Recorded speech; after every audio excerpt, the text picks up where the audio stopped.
सुनते हैं मुंशी प्रेमचंद की कहानी नमक का दारोगा। जब नमक का नया विभाग बना और ईश्वर प्रदत्त वस्तु के व्यवहार करने का निषेध हो गया तो लोग चोरी छिपे इसका व्यापार करने लगे। अनेक प्रकार के छल प्रपंचों का सूत्रपात हुआ। कोई घूस से काम निकालता था, कोई चालाकी से। अधिकारियों के पौ 12 थे। पटवारी गिरी का सर्वसम्मानित पद छोड़कर लोग इस विभाग की बरकंदाजी करते थे। दरोगा पद के लिए तो वकीलों का भी जी ललचाता था। यह वह समय था जब अंग्रेजी शिक्षा और ईसाई मत के लोग को एक ही वस्तु समझते थे। फारसी का प्राबल्य था। प्रेम की कथाएं और श्रृंगार रस के काव्य पढ़कर फारसीदा लोग सर्वोच्च पदों पर नियुक्त हो जाया करते थे। मुंशी वंशीधर भी जुलेखा की वीर कथा समाप्त करके मजनू और फरहाद के प्रेम वृत्तांत को, नल और नील की लड़ाई और अमेरिका के आविष्कार से अधिक महत्व की बातें समझते हुए रोजगार की खोज में निकले। उनके पिता एक अनुभवी पुरुष थे। समझाने लगे, बेटा घर की दुर्दशा देख रहे हो, ऋण से दबे हुए हैं। लड़कियां हैं, वह घास फूस की तरह बढ़ती चली जाती हैं। मैं कगारे का वृक्ष हो रहा हूँ, ना मालूम कब गिर पड़ूं। अब तुम ही घर के मालिक मुख्तार हो। नौकरी में ओहदे की ओर ध्यान मत देना। यह तो पीर का मज़ार है। निगाह चढ़ावे और चादर पर रखनी चाहिए। ऐसा काम ढूंढना जहाँ कुछ ऊपरी आय हो। मासिक वेतन तो पूर्णमासी का चांद है, जो एक दिन दिखाई देता है और घटते घटते लुप्त हो जाता है। ऊपरी आय बहता हुआ स्रोत है, जिससे सदैव प्यास बुझती है। मनुष्य वेतन पाता है तो उसमें वृद्धि नहीं होती। ऊपरी आमदनी ईश्वर देता है, इसी से उसमें बरकत होती है। तुम स्वयं विद्वान हो, तुम्हें क्या समझाऊं। इस विषय में विवेक की बड़ी आवश्यकता है। मनुष्य को देखो, उसकी आवश्यकता को देखो और अवसर देखो। उसके उपरांत जो उचित समझो करो। गरज वाले आदमी के साथ कठोरता करने में ही लाभ है, लेकिन बेगरज को दांव पर पाना जरा कठिन है। इन बातों को निगाह में बांध लो। यह मेरी जन्म भर की कमाई है। इस उपदेश के बाद पिताजी ने आशीर्वाद दिया। बंशीधर आज्ञाकारी पुत्र थे। ये बातें ध्यान से सुनी और तब घर से निकल खड़े हुए। इस विस्तृत संसार में उनके लिए धैर्य अपना मित्र, बुद्धि अपनी पथ प्रदर्शक और आत्मावलंबन ही अपना सहायक था। लेकिन अच्छे शकुन से चले थे। जाते ही जाते नमक विभाग के दारोगा पद पर प्रतिष्ठित हो गए। वेतन अच्छा और ऊपरी आय का ठिकाना ही न था। वृद्ध मुंशी जी को सुख संवाद मिला तो फूले न समाये। महाजन कुछ नरम पड़े। कलवार की आशालता लहराई। पड़ोसियों के हृदय में शूल उठने लगे। जाड़े के दिन थे और रात का समय। नमक के सिपाही चौकीदार नशे में मस्त थे। मुंशी वंशीधर को यहाँ आए अभी 6 महीनों से अधिक न हुए थे, लेकिन इस थोड़े समय में ही उन्होंने अपनी कार्यकुशलता और उत्तम आचार से अफसरों को मोहित कर लिया था। अफसर लोग उन पर बहुत विश्वास करने लगे। नमक के दफ्तर से 1 मील पूर्व की ओर जमुना बहती थी। उस पर नाव का पुल बना हुआ था। दरोगा जी किवाड़ बंद किए मीठी नींद में सो रहे थे। अचानक आंख खुली तो नदी के प्रवाह की जगह गाड़ियों की गड़गड़ाहट तथा मल्लाहों का कोलाहल सुनाई दिया। उठ बैठे। इतनी रात गए गाड़ियां नदी के पार क्यों जाती हैं? अवश्य कुछ न कुछ गोलमाल है। तर्क ने भ्रम को पुष्ट किया। वर्दी पहनी, तमंचा जेब में रखा और बात की बात में घोड़ा बढ़ाए हुए पुल पर आ पहुंचे। गाड़ियों की एक लंबी कतार पुल के पास जाती देखी। डांट कर पूछा, किसकी गाड़ियां हैं? थोड़ी देर तक सन्नाटा रहा। आदमियों में कुछ कानाफूसी हुई। तब आगे वाले ने कहा, पंडित अलोपी दीन की। कौन पंडित अलोपी दीन? दातागंज के। मुंशी वंशीधर चौके। पंडित अलोपी दीन इस इलाके के सबसे प्रतिष्ठित जमींदार थे। लाखों रुपयों का लेन देन करते थे। इधर छोटे से बड़े कौन ऐसे थे जो उनके ऋणी न हो। व्यापार भी लंबा चौड़ा था, बड़े चलते पुर्जे आदमी थे। अंग्रेज अफसर इनके इलाके में शिकार खेलने आते और उनके मेहमान होते। 12 मास सदा व्रत चलता था। मुंशी जी ने पूछा, गाड़ियाँ कहाँ जाएंगी? उत्तर मिला, कानपुर। लेकिन इस प्रश्न पर कि इसमें क्या है, सन्नाटा छा गया। दारोगा साहब का संदेह और भी बढ़ा। कुछ देर तक उत्तर की बाट देख जो कर उन्होंने पूछा, क्या गूंगे हो गए हो? हम पूछते हैं इसमें क्या लदा है? जब इस बार भी कोई उत्तर न मिला तो उन्होंने घोड़े को एक गाड़ी से मिलाकर बोरे को टटोला। भ्रम दूर हो गया। यह नमक के ढेले थे। पंडित अलोपीदीन अपने सजीले रथ पर सवार कुछ सोते कुछ जागते चले आते थे। अचानक कई गाड़ीवानों ने घबराए हुए आकर जगाया और बोले, महाराज, दरोगा ने गाड़ियां रोक दी हैं और घाट पर खड़े आपको बुलाते हैं। पंडित अलोपीदीन का लक्ष्मी पर अखंड विश्वास था। वह कहा करते थे कि संसार का तो कहना ही क्या, स्वर्ग में भी लक्ष्मी का ही राज्य है। उनका यह कहना यथार्थ ही था।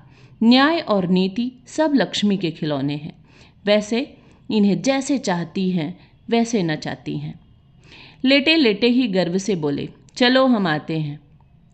यह कहकर पंडित जी ने बड़ी निश्चिंता से पान के बीड़े लगाए, खाए, फिर लिहाफ ओढ़े हुए दरोगा जी के पास आकर बोले, बाबूजी आशीर्वाद। कहिए, हमसे कौन सा अपराध हुआ है कि गाड़ियां रोक दी गई? हम ब्राह्मणों पर तो आपकी कृपा दृष्टि होनी चाहिए। बंसीधर रुखाई से बोले, सरकारी हुक्म। पंडित अलोपीदीन ने हंसकर कहा, हम सरकारी हुक्म को नहीं जानते और न सरकार को। हमारे सरकार तो आप ही हैं। हमारा और आपका तो घर का मामला है। हम कभी आपसे बाहर हो सकते हैं? आपने व्यर्थ का कष्ट उठाया। यह हो ही नहीं सकता कि इधर से जाएं और उस घाट के देवता को भेंट न चढ़ावें। मैं तो आपकी सेवा में स्वयं ही आ रहा था।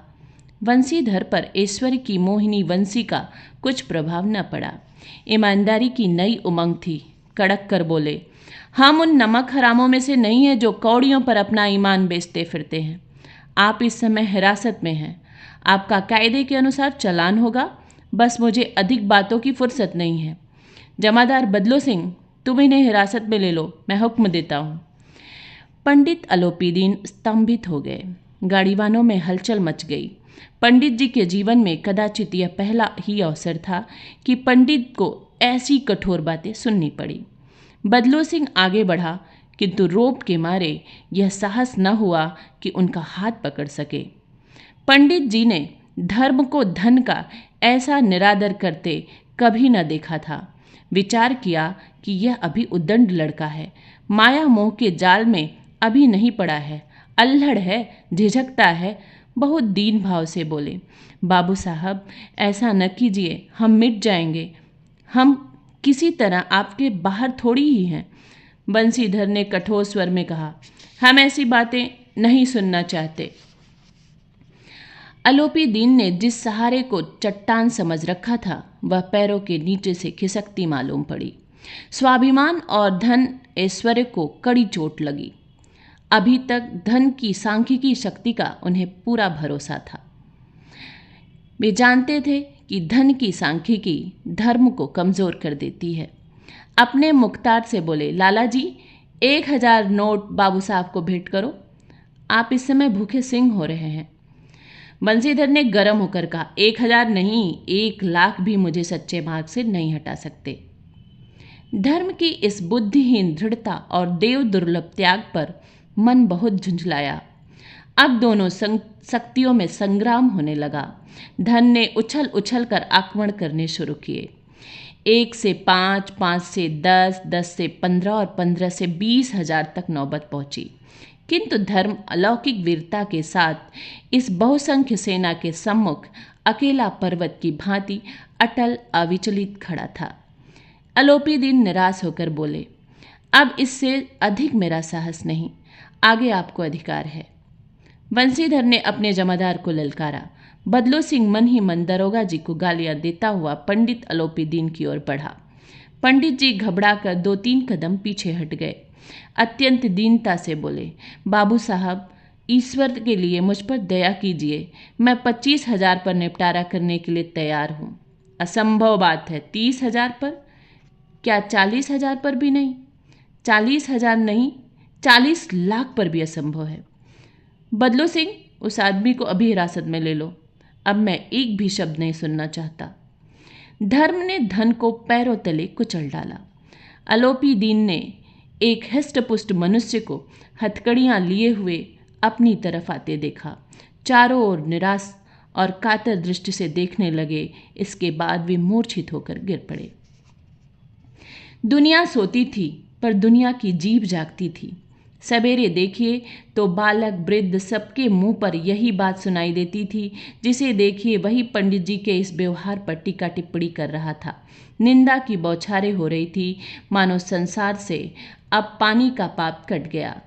पानी को दूध के नाम से बेचने वाला ग्वाला, कल्पित रोजनामचे भरने वाले अधिकारी वर्ग, रेल में बिना टिकट सफर करने वाले बाबू लोग, जाली दस्तावेज बनाने वाले सेठ और साहूकार, यह सब के सब देवताओं की भांति गर्दनें चला रहे थे। अब दूसरे दिन पंडित अलोपीदीन अभियुक्त होकर कांस्टेबलों के साथ हाथों में हथकड़ियां, हृदय में ग्लानि और क्षोभ भरे लज्जा से गर्दन झुकाए अदालत की तरफ चले तो सारे शहर में हलचल मच गई। मेलों में कदाचित आंखें इतनी व्यग्र ना होती होंगी। भीड़ के मारे छत और दीवार में कोई भेद न रहा। किंतु अदालत में पहुंचने की देर थी। पंडित अलोपीदीन इस अगाध वन के सिंह थे। अधिकारी वर्ग उनके भक्त, अमले उनके सेवक, वकील मुख्तार उनके आज्ञापालक और अर्दली चपरासी तथा चौकीदार तो उनके बिना मोल के गुलाम थे। उन्हें देखते ही लोग चारों तरफ से दौड़े। सभी लोग विस्मित हो रहे थे, इसलिए नहीं कि अलोपीदीन ने क्यों यह कर्म किया, बल्कि इसलिए कि वह कानून के पंजे में कैसे आए। ऐसा मनुष्य जिसके पास असाध्य साधन करने वाला धन और अनन्य वाचालता हो, वह कानून के पंजे में आए। प्रत्येक मनुष्य उनसे सहानुभूति प्रकट करता था। बड़ी तत्परता से इस आक्रमण को रोकने के निमित्त वकीलों की एक सेना तैयार की गई। न्याय के मैदान में धर्म और धन में युद्ध ठन गया। बंसीधर चुपचाप खड़े थे। उनके पास सत्य के सिवा न कोई बल था, न स्पष्ट भाषण के अतिरिक्त कोई शस्त्र। गवाह थे, किंतु लोभ से डावांडोल। यहाँ तक मुंशी जी को न्याय भी अपनी ओर से कुछ खिंचा हुआ दिख पड़ता था। वह न्याय का दरबार था, परंतु उसके कर्मचारियों पर पक्षपात का नशा छाया हुआ था। किंतु पक्षपात और न्याय का क्या मेल? जहाँ पक्षपात हो वहाँ न्याय की कल्पना भी नहीं की जा सकती। मुकदमा शीघ्र ही समाप्त हो गया। डिप्टी मजिस्ट्रेट ने अपनी तजवीज में लिखा, पंडित अलोपीदीन के विरुद्ध पाए गए प्रमाण निर्मूल और भ्रमात्मक हैं। वह एक बड़े भारी आदमी हैं। यह बात कल्पना के बाहर है कि उन्होंने थोड़े लाभ के लिए ऐसा दुस्साहस किया हो।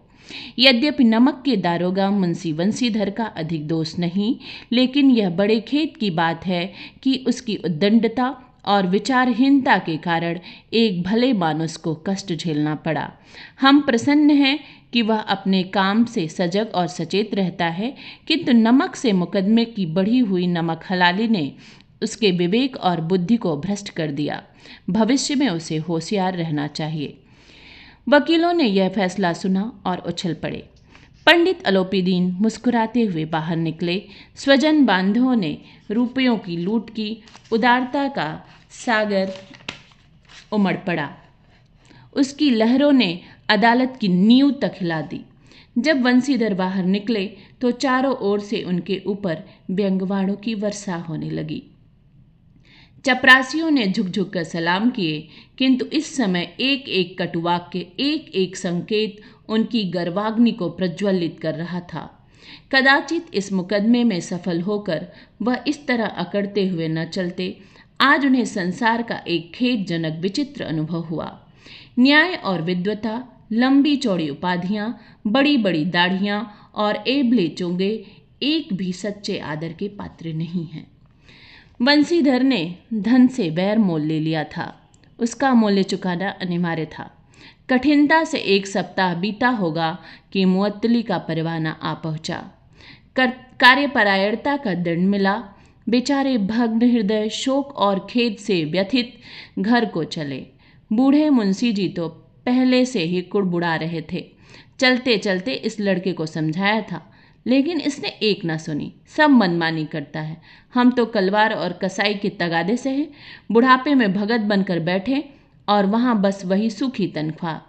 हमने भी तो नौकरी की है और कोई ओहदेदार नहीं थे, लेकिन काम किया, दिल खोल कर किया, और आप ईमानदार बनने चले हैं। घर में चाहे अंधेरा हो, मस्जिद में अवश्य दिया जलाएंगे। खेद ऐसी समझ पर। पढ़ना लिखना सब अकारत गया। इसके थोड़े ही दिनों बाद जब मुंशी बंसीधर इस दुरावस्था में घर पहुँचे और बूढ़े पिताजी ने समाचार सुना तो सिर पीट लिया। बोले, जी चाहता है कि तुम्हारा और अपना सिर फोड़ लो। बहुत देर तक पछता पछता कर हाथ मलते रहे। क्रोध में कुछ कठोर बातें भी कही, और यदि बंसीधर वहाँ से हट न जाते तो अवश्य ही वह क्रोध विकट रूप धारण करता। वृद्धा माता को भी दुख हुआ। जगन्नाथ और रामेश्वरम यात्रा की कामनाएं मिट्टी में मिल गई। पत्नी ने तो कई दिन तक सीधे मुंह से बात भी नहीं की। इसी प्रकार 1 सप्ताह बीत गया। संध्या का समय था। बूढ़े मुंशी जी बैठे राम नाम की माला जप रहे थे। इसी समय उनके द्वार पर सजा हुआ रथ आकर रुका। हरे और गुलाबी पर्दे, पछाहिए बैलों की जोड़ी, उनके गर्दनों में नीले धागे, सींगे पीतल से जड़ी हुई, कई नौकर लाठियां कंधों पर रखे साथ में मुंशी जी अगवानी को दौड़े। देखा तो पंडित अलोपी दीन है। झुककर दंडवत की और लल्लो चप्पो की बातें करने लगे। हमारा भाग्य उदय हुआ जो आपके चरण इस द्वार पर आए। आप हमारे पूज्य देवता हैं। आपको कौन सा मुंह दिखावें। मुंह में तो कालिख लगी हुई है, किंतु क्या करें। लड़का अभागा कपूत है, नहीं तो आपसे क्यों मुंह छिपाना पड़ता। ईश्वर निसंतान चाहे रखे, पर ऐसी संतान न दे। अलोपी दीन ने कहा, नहीं भाई साहब, ऐसा न कहिए। मुंशी जी ने चकित होकर कहा, ऐसी संतान को और क्या कहूँ। अलोपी दीन ने वात्सल्यपूर्ण स्वर में कहा, कुल तिलक और पुरुषों की कीर्ति उज्जवल करने वाले संसार में ऐसे कितने धर्मपरायण मनुष्य हैं जो धर्म पर अपना सब कुछ अर्पण कर सकें। पंडित अलोपी दीन ने बंसीधर से कहा, दरोगा जी, इसे खुशामद न समझिए। खुशामद करने के लिए मुझे इतना कष्ट उठाने की जरूरत न थी। उस रात को आपने अपने अधिकार बल से मुझे अपने हिरासत में लिया था, किंतु आज मैं स्वेच्छा से आपकी हिरासत में आया हूँ। मैंने हजारों रईस और अमीर देखे, हजारों उच्च पदाधिकारियों से काम पड़ा, किंतु मुझे परास्त किया तो आपने। मैंने सबको अपना और अपने धन का गुलाम बनाकर छोड़ दिया। मुझे आज्ञा दीजिए कि आपसे कुछ विनय करूं। बंसीधर ने अलोपी दीन को आते देखा तो उठकर सत्कार किया, किंतु स्वाभिमान सहित। समझ गए कि यह महाशय मुझे लज्जित करने और जलाने आए हैं। क्षमा प्रार्थना की चेष्टा नहीं की, वरन उन्हें अपने पिता की यह ठकुर सुहाती की बात असह्य सी प्रतीत हुई। पर पंडित जी की बातें सुनी तो मन का मैल मिट गया। पंडित जी की ओर उड़ती हुई दृष्टि से देखा, सद्भाव झलक रहा था। गर्व ने अब लज्जा के सामने सिर झुका दिया। शर्माते हुए बोले, यह आपकी उदारता है जो ऐसा कहते हैं। मुझसे जो कुछ अविनय हुई उसे क्षमा कीजिए। मैं धर्म की बेड़ी में जकड़ा हुआ था, नहीं तो वैसे भी मैं आपका दास हूँ। जो आज्ञा होगी वह मेरे सिर माथे पर। अलोपी दीन ने विनीत भाव से कहा, नदी तट पर आपने मेरी प्रार्थना नहीं स्वीकार की थी, किंतु आज स्वीकार करनी पड़ेगी। बंसीधर बोले, मैं किस योग्य हूँ, किंतु जो कुछ सेवा मुझसे हो सकती है उसमें त्रुटि न होगी। अलोपी दीन ने एक स्टाम्प लगा हुआ पत्र निकाला और उसी बंसीधर के सामने रखकर बोले, पद को स्वीकार कीजिए और अपने हस्ताक्षर कर दीजिए। मैं ब्राह्मण हूँ, जब तक यह सवाल पूरा न कीजिएगा द्वार से न हटूंगा। मुंशी बंसीधर ने उस कागज को पढ़ा तो कृतज्ञता से आंखों में आंसू भर आए। पंडित अलोपी दीन ने अपनी सारी जायदाद का स्थायी मैनेजर नियत किया था। 6,000 वार्षिक वेतन के अतिरिक्त रोजाना खर्च अलग, सवारी के लिए घोड़ा, रहने को बंगला, नौकर चाकर मुफ्त। कंपित स्वर में बोले, पंडित जी, मुझ में इतनी सामर्थ्य नहीं है कि आपकी उदारता की प्रशंसा कर सकूं, किंतु ऐसे उच्च पद के योग्य मैं नहीं हूं। अलोपीदीन हंसकर बोले, मुझे इस समय एक अयोग्य मनुष्य की ही जरूरत है। बंसीधर ने गंभीर भाव से कहा, यो मैं आपका दास हूँ। आप जैसे कीर्तिमान सज्जन पुरुष की सेवा करना मेरे लिए सौभाग्य की बात है, किंतु मुझमें न विद्या है, न बुद्धि है, न वह स्वभाव जो इन त्रुटियों को पूर्ति कर देता है। ऐसे महान कार्य के लिए एक बड़े मर्मज्ञ अनुभवी मनुष्य की जरूरत है। अलोपीदीन ने कलमदान से कलम निकाली और उसे बंसीधर के हाथ में देकर बोले, न मुझे विद्वता की चाह है, न अनुभव की, न मर्मज्ञता की, न कार्यकुशलता की। इन गुणों के महत्व का परिचय खूब पा चुका हूँ। अब सौभाग्य और सुअवसर ने मुझे वह मोती दे दिया है जिसके सामने योग्यता और विद्वता की चमक फीकी पड़ जाती है। यह कलम लीजिए, अधिक सोच विचार ना कीजिए, दस्तखत कर दीजिए। परमात्मा से यही प्रार्थना है कि वह आपको सदैव वही नदी के किनारे वाला उद्दंड, कठोर परंतु धर्मनिष्ठ दरोगा बनाए रखे। बंसीधर की आंखें डबडबा आई। हृदय के संकुचित पात्र में इतना एहसान न समा सका। एक बार फिर पंडित जी की ओर भक्ति और श्रद्धा की दृष्टि से देखा और कांपते हुए हाथ से मैनेजरी के कागज पर हस्ताक्षर कर दिए। अलोपीदीन ने प्रफुल्लित होकर उन्हें गले लगा लिया।